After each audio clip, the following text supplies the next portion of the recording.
दोस्तों एक बार फिर से हम आपके लिए राजस्थान कंडक्टर भर्ती 2025 फॉर्म फिलअप अप्लाई प्रोसेस की अपडेट लेके आ चुके हैं।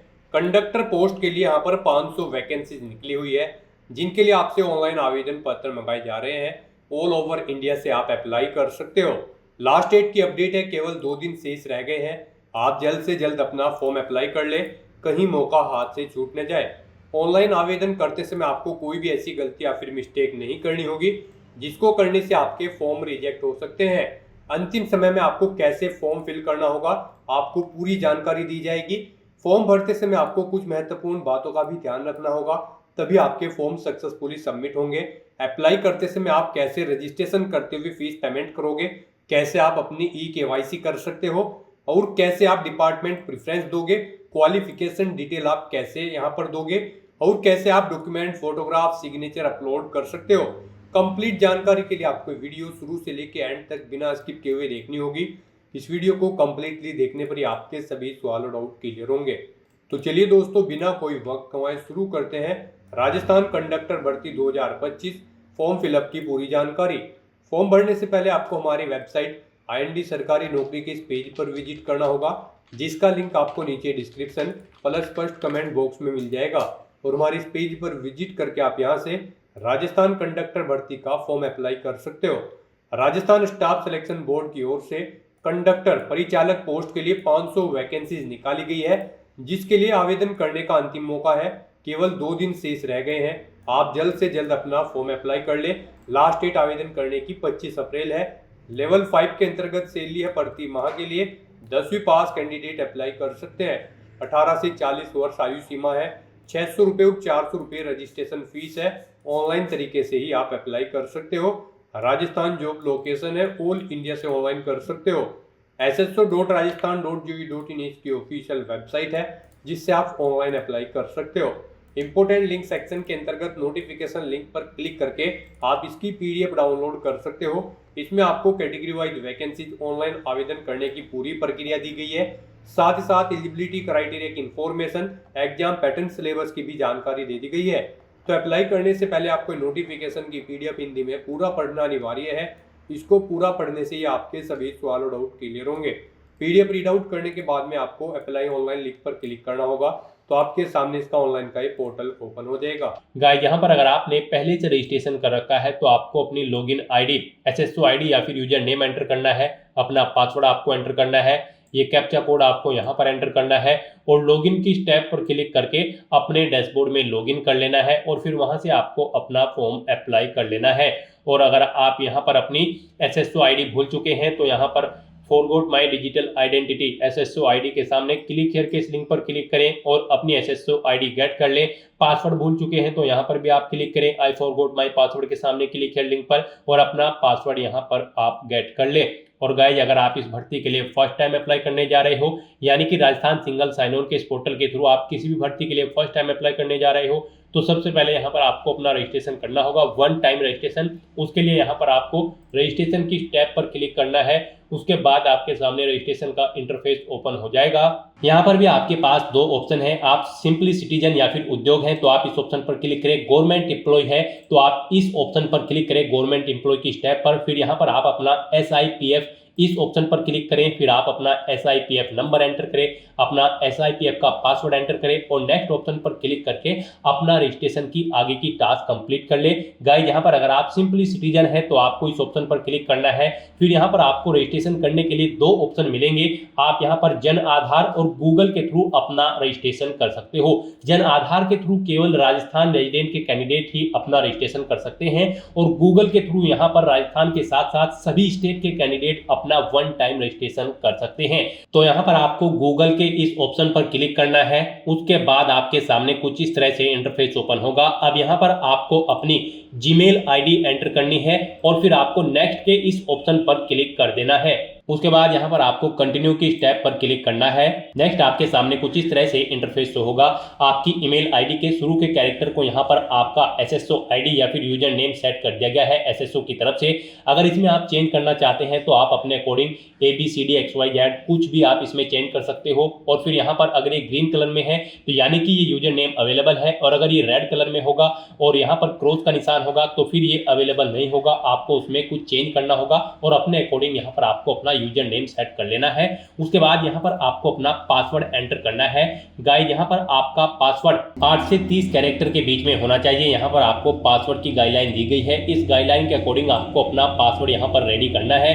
आपको कुछ इस फॉर्मेट में अपना पासवर्ड यहाँ पर रेडी करना है। मीन्स आपका पासवर्ड यहाँ पर अल्फा न्यूमेरिक फॉर्मेट में होना चाहिए। आपके पासवर्ड में कम से कम एक अपर केस कैरेक्टर, एक लोअर केस कैरेक्टर, एक इंटीजर नंबर और एक स्पेशल कैरेक्टर जैसे कि @ या फिर डॉलर होना चाहिए। तो इस फॉर्मेट में यहाँ पर आपको अपना पासवर्ड सेट करना है। वही पासवर्ड आपको कंफर्म पासवर्ड फील्ड में एंटर करना है। उसके बाद यहाँ पर आपको अपना मोबाइल नंबर एंटर करना है। फिर आपको इसे नीचे स्क्रॉल डाउन करना है। फिर यहाँ पर आपको अपना मोबाइल नंबर एंटर करना है या फिर ईमेल आईडी एंटर करनी है। और उसके बाद गाइस यहाँ पर आपको रजिस्टर की इस टैब पर क्लिक कर देना है। इस तरह से यहाँ पर आपका रजिस्ट्रेशन सक्सेसफुली कंप्लीट हो जाएगा। आपको एक यूजर आईडी और पासवर्ड आपके रजिस्टर्ड मोबाइल नंबर पर सबमिट कर दिया गया है। आपको उसे केयरफुली नोट डाउन करके रख लेना है फ्यूचर यूज के लिए। और यहाँ पर अब आपको ओके के इस बटन पर क्लिक करना है। नेक्स्ट आपके सामने कुछ इस तरह से इंटरफेस ओपन होगा। गाइस यहाँ पर अब आपको अपनी एसएसओ आईडी या फिर यूजर नेम एंटर करना है। उसके बाद आपको अपना पासवर्ड एंटर करना है जो आपके मोबाइल नंबर पर आया है या फिर आपने जो क्रिएट किया है। उसके बाद आपको ये कैप्चा कोड यहाँ पर एंटर करना है और फिर आपको यहाँ पर लॉगिन की इस टैब पर क्लिक कर देना है।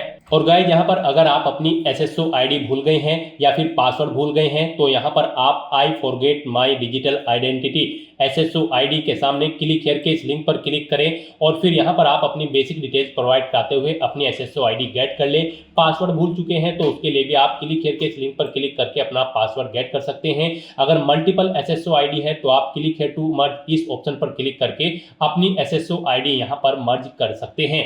तो बस यहाँ पर अब आपको अपनी यूजर आईडी और पासवर्ड एंटर करके और ये कैप्चा कोड एंटर करके अपने डैशबोर्ड में लॉगिन करना है। नेक्स्ट आपके सामने कुछ इस तरह से इंटरफेस ओपन होगा। गाइस यहाँ पर अब आपको अपनी प्रोफाइल अपडेट करनी है। सबसे पहले यहाँ पर अगर आप अपना फोटो ऐड करना चाहते हैं तो आप इस फोटो पर क्लिक करें। फिर यहाँ पर आप इस फोटो पर क्लिक करें। उसके बाद यहाँ पर आप इस ऑप्शन पर क्लिक करें और अपना फोटो सेलेक्ट करके यहाँ पर आप उसे अपडेट कर सकते हैं। अपना प्रोफाइल फोटो यानी कि आप यहाँ पर सेट कर सकते हो। उसके बाद यहाँ पर आप अपना फर्स्ट नेम चेंज करना चाहते हैं तो इसे आप चेंज कर सकते हैं। लास्ट नेम चेंज करना चाहते हैं तो इसे आप चेंज कर सकते हैं। उसके बाद यहाँ पर आपका जो डिस्प्ले नेम, आपकी प्रोफाइल का जो डिस्प्ले नेम होगा वो यहाँ पर आप एंटर कर दें। इसे आप अपने अकॉर्डिंग यहाँ पर सेट कर सकते हैं। फिर यहाँ पर आपको अपनी डेट ऑफ बर्थ इस कैलेंडर में से सिलेक्ट कर लेनी है। उसके बाद यहाँ पर आपको अपना जेंडर सिलेक्ट करना है, आप मेल हो, फीमेल हो या फिर ट्रांसजेंडर या फिर अदर। उसके बाद यहाँ पर आपको अपना मोबाइल नंबर एंटर करना है। यहाँ पर आप इस ऑप्शन पर क्लिक करें, अपना मोबाइल नंबर एंटर करें और फिर आप सेंड ओटीपी ऑप्शन पर क्लिक करें। उसके बाद आपके रजिस्टर्ड मोबाइल नंबर पर एक ओटीपी जाएगा। वो ओटीपी आपको यहाँ पर वेरीफाई करना है। तो यहाँ पर आपको अपना ओटीपी एंटर करना है जो आपके मोबाइल नंबर पर आया है और उसके बाद आपको यहाँ पर वैलिडेट ओटीपी के इस ऑप्शन पर क्लिक करके अपना मोबाइल नंबर यहाँ पर वेरीफाई कर लेना है। फिर यहाँ पर अगर आपके पास कोई लैंडलाइन नंबर है तो आप एंटर कर सकते हैं, नहीं है तो आप इस कॉलम को खाली छोड़ दें। फिर यहाँ पर आपको अपना एड्रेस एंटर करना है। उसके बाद आपको अपना पोस्टल कोड देना है, अपनी सिटी या फिर डिस्ट्रिक्ट यहाँ पर आप एंटर करें। और गाइस यहाँ पर उसके बाद आप अपना स्टेट सिलेक्ट कर लें जिस स्टेट से आप बिलोंग करते हैं।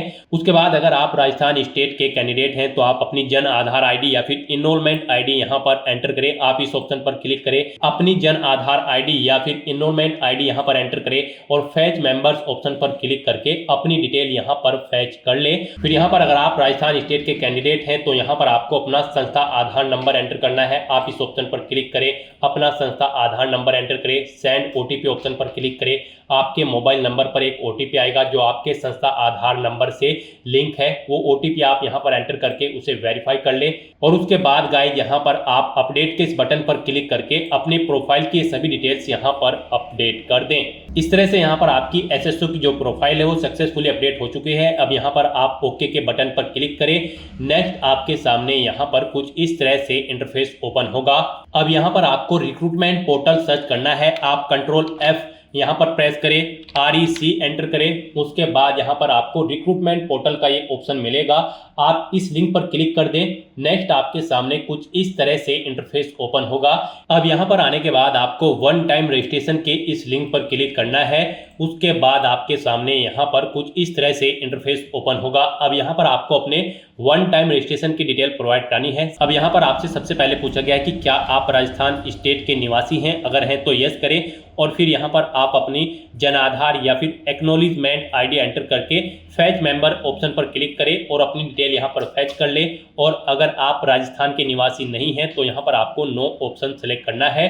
उसके बाद यहाँ पर आपको अपना आधार नंबर एंटर करना है और फिर यहाँ पर आपको एग्री की स्टेप पर क्लिक कर देना है।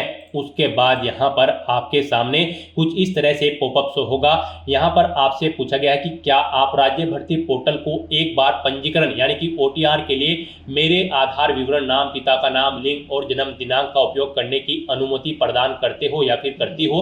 तो आपको इस चेकबॉक्स को ओके करना है और फिर आपको सेंड OTP के इस ऑप्शन पर क्लिक कर देना है। फिर आपके सामने कुछ इस तरह से इंटरफेस ओपन होगा। अब यहाँ पर आपको अपना आधार वेरीफाई करना है। उसके लिए आपको यहाँ पर इस चेकबॉक्स को ओके करना है और फिर आपको OTP भेजें इस ऑप्शन पर क्लिक कर देना है। उसके बाद यहाँ पर आपके रजिस्टर्ड मोबाइल नंबर पर एक OTP आएगा। उस मोबाइल नंबर पर जिससे आपका आधार लिंक है वो OTP आप यहाँ पर एंटर करें और फिर आप प्रमाणीकरण करें, इस ऑप्शन पर आप क्लिक कर दें। इस तरह से यहाँ पर आपका आधार वेरीफाई हो जाएगा और आपकी जो डिटेल्स है वो यहाँ पर आपके आधार से फैच करके फिल कर दी गई है, जैसे कि आपका नाम, आपका जेंडर, आपके फादर का नाम, आपकी डेट ऑफ बर्थ। अब यहाँ पर आपको अपना मोबाइल नंबर एंटर करना है और फिर यहाँ पर आपको gate email from SSO profile इस ऑप्शन पर क्लिक करके अपनी ईमेल ID को यहाँ पर फैच कर लेना है। जो आपने रजिस्ट्रेशन टाइम पर अपनी ईमेल ID एंटर की थी वो यहाँ पर फैच होके आ जाएगी। फिर यहाँ पर आपको वेरीफाई OTR आपको इस ऑप्शन पर क्लिक कर देना है। फिर यहाँ पर आपको आपकी डिटेल शो कर दी जाएगी। आपकी डिटेल अगर ओके है तो यहाँ पर अब आप फाइनल सबमिट के इस ऑप्शन पर क्लिक कर दें। उसके बाद आपके रजिस्टर्ड मोबाइल नंबर पर एक OTP आएगा। वो OTP आपको यहाँ पर एंटर करना है और उसके बाद आपको यहाँ पर वेरीफाई OTP के इस ऑप्शन पर क्लिक कर देना है। इस तरह से यहाँ पर आपके वन टाइम रजिस्ट्रेशन की डिटेल सक्सेसफुली सेव हो जाएगी। आपको एक रजिस्ट्रेशन नंबर यहाँ पर प्रोवाइड कर दिया गया है, वन टाइम रजिस्ट्रेशन नंबर। आपको इसे केयरफुली नोट डाउन करके रख लेना है फ्यूचर यूज के लिए। और यहाँ पर अब आपको ओके के इस बटन पर क्लिक करना है। फिर आपको आपके OTR के इसी इंटरफेस पर आपको रिडायरेक्ट कर दिया जाएगा। यहाँ पर आपकी OTR की सभी डिटेल्स वेरीफाई हो चुकी है। आपको एक रजिस्ट्रेशन नंबर जो वहां पर दिया गया था वो रजिस्ट्रेशन नंबर यहाँ पर भी शो कर दिया गया है। आपको इसे केयरफुली नोट डाउन करके रख लेना है फ्यूचर यूज के लिए। अब गाइस यहाँ पर आपको अपना फीस पेमेंट करना है। नेक्स्ट स्टेप आपका फीस पेमेंट का होगा। उसके लिए आपको यहाँ पर पे फीस की स्टेप पर क्लिक करना है। उसके बाद आपके सामने यहाँ पर कुछ इस तरह से पॉपअप शो होगा। अब यहाँ पर आपसे पूछा गया कि क्या आप राजस्थान स्टेट के कैंडिडेट हैं, अगर हैं तो यस करें और फिर यहाँ पर आप अपनी कैटेगरी सिलेक्ट करें। आप रिजर्व कैटेगरी के अंतर्गत आते हो या फिर अनरिजर्व के, आप अपने अकॉर्डिंग ऑप्शन सेलेक्ट करें। और अगर आप राजस्थान स्टेट के कैंडिडेट नहीं हैं तो यहाँ पर आप नो ऑप्शन सेलेक्ट करें। फिर यहाँ पर केवल अनरिजर्व कैटेगरी कैंडिडेट ही अप्लाई कर सकते हैं अगर आप राजस्थान स्टेट से बाहर के कैंडिडेट हैं। उसके बाद यहाँ पर आपसे पूछा गया कि क्या आप स्पेशली एबल्ड कैंडिडेट हैं, अगर हैं तो आप यहाँ पर यस ऑप्शन सेलेक्ट करें। उसके बाद यहाँ पर आपको 400 रुपये फीस के रूप में जमा कराने होंगे। और अगर आप स्पेशली एबल्ड कैंडिडेट नहीं हैं तो यहाँ पर आपको नो ऑप्शन सेलेक्ट करना है। फिर यहाँ पर आपको 600 रुपये एप्लीकेशन फीस के रूप में जमा कराने होंगे। तो इस तरह से आपको आपकी कैटेगरी के अकॉर्डिंग यहाँ पर फीस का अमाउंट शो कर दिया जाएगा। गाइस हम यहाँ पर आपको एक बार फिर से बता दें, अगर आप यहाँ पर वन टाइम रजिस्ट्रेशन करने जा रहे हो, अगर आप अनरिजर्व कैटेगरी से बिलोंग करते हो तो फिर आपको 600 रुपये फीस जमा करानी है। रिजर्व कैटेगरी के अंतर्गत आते हो तो फिर आपको 400 रुपये फीस के रूप में जमा कराने होंगे। ये अमाउंट आपको सिर्फ एक बार जमा कराना है। उसके बाद SSO के पोर्टल से जितनी भी भर्तियां निकलेगी, जितनी भी भर्तियों के लिए आप अप्लाई करोगे फिर आपको कोई शुल्क जमा नहीं कराना है। ये वन टाइम फीस है, आप एक बार फीस जमा करा के फिर यहाँ पर एसएससी की इस वेबसाइट के थ्रू मल्टीपल जॉब्स के लिए आप अप्लाई कर सकते हो। तो यहाँ पर अब आपको आपकी कैटेगरी के अकॉर्डिंग अमाउंट शो कर दिया जाएगा। उसके बाद यहाँ पर आपको पे फीस के इस ऑप्शन पर क्लिक करना है, फिर आपको ओके करना है। उसके बाद यहाँ पर आपको फीस पेमेंट के इंटरफेस पर डायरेक्ट कर दिया जाएगा। यहाँ पर आपके पास 3 चॉइस है, आप 3 तरह से अपना फीस पेमेंट कर सकते हो, नेट बैंकिंग के थ्रू, एग्रीगेटर के थ्रू या फिर QR कोड पेमेंट के थ्रू। यहाँ पर सबसे बेस्ट ऑप्शन आपके लिए QR कोड पेमेंट रहेगा। आप यहाँ पर इस ऑप्शन को सिलेक्ट करें, फिर यहाँ पर आप फोन पे ऑप्शन सिलेक्ट करें और पे नाउ के इस ऑप्शन पर क्लिक कर दें। उसके बाद गाइस यहाँ पर आपको फीस पेमेंट के इंटरफेस पर डायरेक्ट किया जाएगा। नेक्स्ट आपके सामने कुछ इस तरह से इंटरफेस ओपन होगा। यहाँ पर आप 2 तरह से फीस पेमेंट कर सकते हो, QR कोड के थ्रू या फिर आप अपने मोबाइल नंबर के थ्रू यहाँ पर फीस पेमेंट कर सकते हो। आपके लिए यहाँ पर बेस्ट ऑप्शन QR कोड रहेगा। तो यहाँ पर आप शो कोड ऑप्शन पर क्लिक करें, आपके सामने ये QR कोड शो होगा। आप अपने किसी भी UPI से इसे स्कैन करें और अपना फीस पेमेंट कर दें। सक्सेसफुली फीस पेमेंट करने के बाद आपको आपके OTR के डैशबोर्ड पर डायरेक्ट कर दिया जाएगा। यहाँ पर आपका फीस पेमेंट सक्सेसफुली कंप्लीट हो चुका है। अब आप व्यू रिसिप्ट के इस ऑप्शन पर क्लिक करके अपनी एप्लीकेशन फीस की एक रिसिप्ट का यहाँ पर प्रिंट आउट ले सकते हैं फ्यूचर यूज के लिए। और यहाँ पर अपनी ये फीस पेमेंट करने के बाद अब आपको नेक्स्ट ऑप्शन कंप्लीट करना है, वो आता है यहाँ पर आपका OTR eKYC। आपको इस ऑप्शन पर क्लिक करना है। अब यहाँ पर गाइस आपको अपना लाइव फोटो कैप्चर करना है और अपना हैंड रिटन डिक्लेरेशन डॉक्यूमेंट आपको अपलोड करना है। लाइव फोटो कैप्चर करने के लिए आपको कुछ गाइडलाइंस दी गई है, इन्हें ध्यान में रखते हुए आपको अपना फोटो यहाँ पर कैप्चर करना है। यहाँ पर 5 सेकंड के टाइमर के पश्चात अभ्यर्थी अपनी पलक 2-3 बार झपकाएं। यदि आपकी फोटो बंद आंखों के साथ कैप्चर हुई है तो आप दोबारा से अपनी फोटो कैप्चर करें और फोटो कैप्चर करते समय आपको कैमरे की तरफ देखना है। अगर आप चश्मे का इस्तेमाल करते हैं तो आप अपना फोटो चश्मे के साथ ही लें, परंतु इस बात का ध्यान रखें कि चश्मे पर रोशनी के कारण फोटो अस्पष्ट अथवा चमक के साथ कैप्चर ना हो। बिल्कुल साफ फोटो आपका होना चाहिए। साथ ही साथ यहाँ पर अभ्यर्थियों को सुनिश्चित करना होगा कि लाइव फोटो साफ एवं पर्याप्त रोशनी में पृष्ठभूमि के साथ ली गई हो। धुंधली अथवा अंधकार में फोटो यहाँ पर एक्सेप्ट नहीं होगी। गाइस यहाँ पर अगर आपका फोटो स्पष्ट नहीं है तो आप बार बार अपना फोटो कैप्चर कर सकते हैं, परंतु एक बात आपको याद रखनी है, OTP के माध्यम से वेरिफिकेशन के पश्चात फाइनल सबमिट किए जाने के बाद आपको अवसर नहीं मिलेगा। उससे पहले ही आपको अपना फोटो यहाँ पर कैप्चर कर लेना है, फिर आप चेंज नहीं कर पाओगे। तो यहाँ पर इन दिशा निर्देश को रीड करने के बाद आपको इस चेकबॉक्स को ओके करना है। उसके बाद आपको टेक फोटो इस ऑप्शन पर क्लिक करना है। तो यहाँ पर अपना फोटो कैप्चर करने के बाद फिर आपको अपना handwritten declaration document upload करना है। उसके लिए यहाँ पर आपको फॉर्मेट दिया गया है, आप सैंपल फाइल के इस लिंक पर क्लिक करें। नेक्स्ट आपके सामने यहाँ पर ये PDF ओपन हो जाएगी। गाइस यहाँ पर आपको इस PDF का एक हार्ड कॉपी प्रिंट आउट ले लेना है और उसके बाद आपको उस हार्ड कॉपी प्रिंट आउट पर अपना नाम मेंशन करना है, अपने फादर का नाम मेंशन करना है, अपनी डेट ऑफ बर्थ देनी है, यहाँ पर आपको अपने हस्ताक्षर करने हैं और उसके बाद आपको ये कंप्लीट डाटा फिर यहाँ पर मेंशन कर देना है अपने हाथ से ब्लू इंक पेन से। और उसके बाद यहाँ पर आपको अपने सिग्नेचर कर देने हैं। फिर ऐसे ही आपको यहाँ पर इंग्लिश में भी अपनी राइटिंग देनी है। उसके लिए यहाँ पर आपको इंग्लिश का परफॉर्मा दिया गया है। यहाँ पर भी आने के बाद आपको फिर अपना नाम एंटर करना है इंग्लिश में, अपने फादर का नाम एंटर करना है इंग्लिश में, अपनी डेट ऑफ बर्थ देनी है और फिर यहाँ पर आपको अपने सिग्नेचर करने हैं। और उसके बाद आपको ये कंप्लीट डाटा फिर अपने हैंड से ब्लू इंक पेन से आपको फिर दोबारा से इंग्लिश में यहाँ पर राइट कर देना है।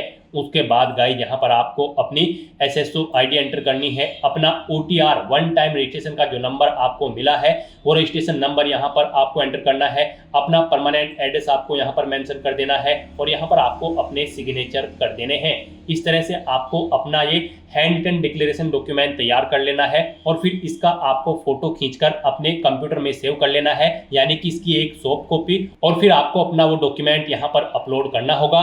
यहाँ पर आपका ये डॉक्यूमेंट PDF फॉर्मेट में होना चाहिए, साइज उसका 100 से 200 KB के बीच में होना चाहिए। तो यहाँ पर आपको चूज फाइल बटन पर क्लिक करना है, फाइल को सिलेक्ट करना है और अपना ये हैंड रिटन डिक्लेरेशन डॉक्यूमेंट यहाँ पर अपलोड कर देना है। गाइस हम आपको सैंपल के तौर पर दिखा रहे हैं, कुछ इस तरह से यहाँ पर आपको अपना हैंड रिटन डिक्लेरेशन डॉक्यूमेंट तैयार करना है और फिर इसे आपको अपलोड कर देना है। अपना फोटो अपलोड करने के बाद और हैंड रिटन डिक्लेरेशन अपलोड करने के बाद अब आपको सबमिट eKYC की इस टैब पर क्लिक करना है। उसके बाद में आपको इन चेक बॉक्सेस को ओके करना है और सेंड OTP की टैब पर क्लिक कर देना है।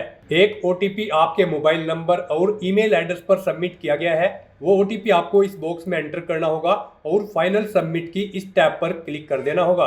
इस तरह से आपकी OTR eKYC कंप्लीट हो चुकी है। तो यहाँ पर अब आपके तीनों स्टेप कंप्लीट हो चुके हैं। आपकी प्रोफाइल यहाँ पर अपडेट हो चुकी है, फीस पेमेंट आप कर चुके हो, अपनी eKYC आप कंप्लीट कर चुके हो।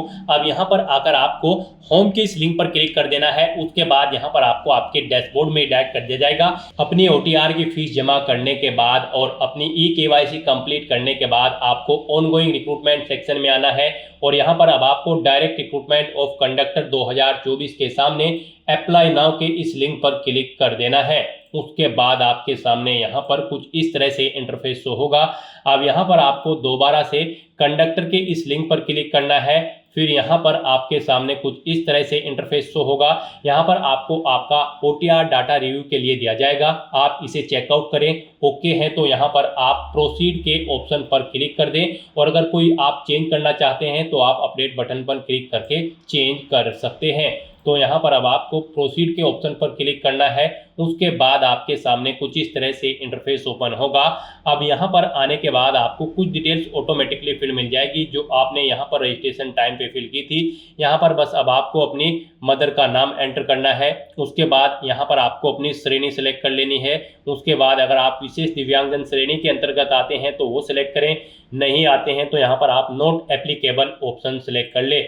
उप विशेष दिव्यांगजन श्रेणी के अंतर्गत आते हैं तो ये ऑप्शन आपको मिल जाएगा अगर आप यहाँ पर कोई अपनी विशेष दिव्यांगजन श्रेणी सेलेक्ट करते हैं। उसके बाद यहाँ पर आपको अपना स्पेशली एबल्ड कैटेगरी का सर्टिफिकेट नंबर भी एंटर करना होगा। फिर आपसे पूछा जाएगा कि क्या आपको स्रोत लेखक की आवश्यकता है, अगर है तो यहाँ पर आप यस करेंगे, नहीं तो नो ऑप्शन सेलेक्ट करेंगे। यहाँ पर फिर आपको बताना होगा स्रोत लेखक की यहाँ पर आप स्वयं जिम्मेदारी लेंगे उसे लाने की या फिर विभाग द्वारा उसका यहाँ पर इंतजाम करना होगा। आप यहाँ पर ऑप्शन सेलेक्ट करेंगे। उसके बाद आप इस पेज को नीचे स्क्रॉल डाउन करें। फिर यहाँ पर आपको अपना रिलीजन सेलेक्ट कर लेना है। उसके बाद यहाँ पर आपको अपना मैरिटल स्टेटस बताना है, आप मैरिड हो या फिर अनमैरिड हो। उसके बाद यहाँ पर अगर आप मैरिड हो तो आपको अपने जीवन साथी का नाम देना होगा। फिर यहाँ पर अगर आपकी शादी हो चुकी है और आपके बालक हैं तो अपने बालकों की संख्या यहाँ पर आपको एंटर करनी होगी, नहीं है तो यहाँ पर आपको 00 मेंशन कर देना होगा। उसके बाद अगर आप अपना व्हाट्सएप मोबाइल नंबर देना चाहते हैं तो वो यहाँ पर एंटर कर दे, नहीं देना चाहते हैं तो आप इस कॉलम को खाली छोड़ दें। फिर यहाँ पर अगर आपके पास आपकी जन आधार ID है वो आप प्रोवाइड करा सकते हैं, नहीं प्रोवाइड कराना चाहते हैं तो इस कॉलम को भी आप खाली छोड़ सकते हैं। उसके बाद आपसे पूछा गया है क्या आप राजस्थान के अनुसूचित क्षेत्र से संबंधित हैं, अगर हैं तो यस करें, नहीं तो नो ऑप्शन सेलेक्ट करें। उसके बाद यहाँ पर आपको अपना कोरोस्पोंडेंस एड्रेस एंटर करना है। यहाँ पर आप अपना एड्रेस एंटर करें, अपना स्टेट सेलेक्ट करें, फिर यहाँ पर आप अपना डिस्ट्रिक्ट सेलेक्ट करें, अपना शहर गांव या फिर विलेज का नाम एंटर करें, अपना पिन कोड एंटर करें, फ़ोन नंबर देना चाहते हैं तो वो एंटर कर दें और फिर गाइज यहाँ पर आपको नेक्स्ट के इस ऑप्शन पर क्लिक कर देना है। नेक्स्ट यहाँ पर आपको अपनी पर्सनल डिटेल देनी है। यहाँ पर आप अपनी नेशनलिटी सेलेक्ट करें, उसके बाद अपना स्टेट आप यहाँ पर सेलेक्ट करें, फिर यहाँ पर आपको अपना डिस्ट्रिक्ट सेलेक्ट कर लेना है। उसके बाद यहाँ पर आपसे पूछा गया कि क्या आप इंडिया के बाहर से स्थापित हुए हैं, इंडिया में अगर हुए हैं तो आप यस करें और फिर वो कंट्री सेलेक्ट करें जिससे आप इंडिया में सेलेक्ट यहाँ पर स्थापित हुए हैं, नहीं हुए हैं तो यहाँ पर आपको नो ऑप्शन सेलेक्ट कर लेना है। नेक्स्ट यहाँ पर आपको अपने लाइसेंस की डिटेल देनी है। गाइस इस भर्ती में पार्टिसिपेट करने के लिए आपका सेकेंडरी एग्जाम पास आउट होना जरूरी है किसी वेल रिकॉग्नाइज्ड बोर्ड से, प्लस आपके पास परिचालक का लाइसेंस एवं बैज होना आवश्यक है। तो यहाँ पर आपको अपना लाइसेंस का नंबर देना है, कब तक वो वैध है वो डेट आपको यहाँ पर सिलेक्ट कर लेनी है। फिर आपसे पूछा गया है कि क्या आप भूतपूर्व सैनिक हैं, अगर हैं तो यस करें और फिर अपनी सर्विस का स्टेटस आप सिलेक्ट करें, आप रिटायर्ड हैं या फिर आप इस जॉब में अप्लाई करने के लिए आपने NOC ले रखी है। अगर नहीं है आप भूतपूर्व सैनिक तो यहाँ पर आपको नो ऑप्शन सेलेक्ट कर लेना है। उसके बाद आपसे पूछा गया कि क्या आप स्पोर्ट पर्सन हैं, अगर हैं तो यस करें और फिर बताएं आप नेशनल लेवल के स्पोर्ट पर्सन हैं या फिर इंटरनेशनल, और अगर नहीं है आप यहाँ पर स्पोर्ट पर्सन तो आपको नो ऑप्शन सेलेक्ट करना है। फिर आपसे पूछा गया कि क्या आप मौजूदा सरकारी विभाग या फिर सार्वजनिक उपक्रम कर्मचारी हैं, अगर हैं तो आप यस करें और फिर यहाँ पर डिपार्टमेंट का नाम दें, नहीं है तो आप नो ऑप्शन सेलेक्ट करें। फिर आपसे पूछा गया कि क्या आप एज में इलेक्शन चाहते हैं, यहाँ पर डिपार्टमेंटल एम्प्लॉय निगम सर्विस के कैंडिडेट को एज में इलेक्शन मिलेगा और अगर आप इसके अंतर्गत नहीं आते हैं तो यहाँ पर आपको नॉट एप्लीकेबल ऑप्शन सेलेक्ट कर लेना है। इस तरह से अपनी डिटेल प्रोवाइड करने के बाद बस अब आपको नेक्स्ट के इस ऑप्शन पर क्लिक करना है। नेक्स्ट यहाँ पर आपको अपनी एजुकेशनल क्वालिफिकेशन की डिटेल देनी है। यहाँ पर आकर आप इस चेकबॉक्स को ओके करें। जैसे कि हम आपको पहले ही बता चुके हैं, इस भर्ती में पार्टिसिपेट करने के लिए आपका सेकेंडरी एग्जाम पास आउट होना जरूरी है, यानी कि 10वीं क्लास आपका पास आउट होना जरूरी है कम से कम किसी वेल रिकॉग्नाइज्ड बोर्ड से, प्लस आपके पास परिचालक का लाइसेंस एवं बैज आवश्यक है। तो यहाँ पर अब आपको अपनी क्वालिफिकेशन की डिटेल देनी है। यहाँ पर आपको 10वीं क्लास की डिटेल देनी मैंडेटरी है। यहाँ पर आप सेकेंडरी या फिर इसके इक्विवेलेंट आपने जो एग्जाम पास आउट किया है उसकी डिटेल यहाँ पर आप प्रोवाइड कराएं। यहाँ पर आपको सबसे पहले सब्जेक्ट ग्रुप देना है। आपने आर्ट, साइंस, कॉमर्स किस सब्जेक्ट में अपनी 10वीं क्लास पास आउट की है। बोर्ड का नाम देना है, किस बोर्ड से आपने अपनी 10वीं क्लास या फिर आपने ये सेकेंडरी या इसके इक्विवेलेंट कोई एग्जाम पास आउट किया है। अपना रोल नंबर यहाँ पर आपको एंटर करना है। फिर आपको अपने परीक्षा का परिणाम बताना है, वो सीजीपीए में है, ग्रेड में है या फिर परसेंटेज में है। उसके बाद यहाँ पर आपको पासिंग ईयर सेलेक्ट कर लेना है, कब आपने अपने ये एग्जाम पास आउट किया है, फिर कितने परसेंट मार्क्स आपने ऑब्टेन किए हैं वो यहाँ पर आप एंटर कर दें। ऐसे ही अगर आपने सीनियर सेकेंडरी या फिर ग्रेजुएशन या फिर पोस्ट ग्रेजुएशन या फिर कोई अन्य क्वालिफिकेशन कर रखी है तो उसकी डिटेल आप प्रोवाइड करा सकते हैं। तो इस तरह से अपनी डिटेल प्रोवाइड कराने के बाद अब आपको नेक्स्ट के इस ऑप्शन पर क्लिक कर देना है। नेक्स्ट यहाँ पर आपको अपना फोटो और सिग्नेचर अपलोड करने हैं। यहाँ पर आपका फोटो 50 KB से 100 KB के बीच में होना चाहिए, सिग्नेचर आपके 20 KB से 50 KB के बीच में, और ये JPEG या फिर JPEG फॉर्मेट में होने चाहिए। तो यहाँ पर आपको सिंपली चूज फाइल के इस बटन पर क्लिक करना है, फाइल को सिलेक्ट करना है और 1 बाय 1 करके आपको अपना फोटो और सिग्नेचर यहाँ पर अपलोड कर देना है। उसके बाद यहाँ पर आपसे पूछा गया कि क्या आपकी बॉडी पर कोई कट या तिल का निशान है। अगर है तो आप उस पहले इसका नाम दे, नहीं है तो यहाँ पर आप नो मार्क एंटर कर दें। और उसके बाद गाइस यहाँ पर आपको नेक्स्ट के इस ऑप्शन पर क्लिक कर देना है। नेक्स्ट आपको आपके एप्लीकेशन फॉर्म का पूरा प्रीव्यू यहाँ पर शो कर दिया गया है। आपको सभी डिटेल्स केयरफुली चेकआउट करनी है। पेज को नीचे स्क्रॉल डाउन करना है, डिक्लेरेशन सेक्शन में आना है, इस चेकबॉक्स को ओके करना है। कहीं पर कोई मिस्टेक है तो आप यहाँ पर अपडेट के बटन पर क्लिक करके अपडेट कर सकते हो। और अगर सभी चीज़ें ओके हैं तो बस यहाँ पर अब आपको फाइनल सबमिट के इस ऑप्शन पर क्लिक कर देना है। उसके बाद आपके रजिस्टर्ड मोबाइल नंबर और ईमेल आईडी पर एक OTP जाएगा। वो OTP आपको यहाँ पर एंटर करना है और फिर आपको वेरीफाई OTP के इस ऑप्शन पर क्लिक कर देना है। इस तरह से यहाँ पर आपका एप्लीकेशन फॉर्म सक्सेसफुली सबमिट हो जाएगा। उसके बाद आपको यहाँ पर प्रिंट के इस ऑप्शन पर क्लिक करके अपने एप्लीकेशन फॉर्म का एक हार्ड कॉपी प्रिंट आउट ले लेना है, फ्यूचर यूज के लिए, फ्यूचर रेफरेंस के लिए। तो दोस्तों ऐसे आप Rajasthan staff selection board Rajasthan conductor परिचालक के 500 खाली पदों को भरने के लिए अपना फॉर्म अप्लाई कर सकते हो बिना कोई मिस्टेक किए हुए। आज की इस वीडियो में बस इतना ही। आई होप ये वीडियो आपको पसंद आई होगी। अगर पसंद आई हो तो इसे लाइक और शेयर करें। चैनल पर नए हो तो इसे सब्सक्राइब कर लें। Thanks for watching.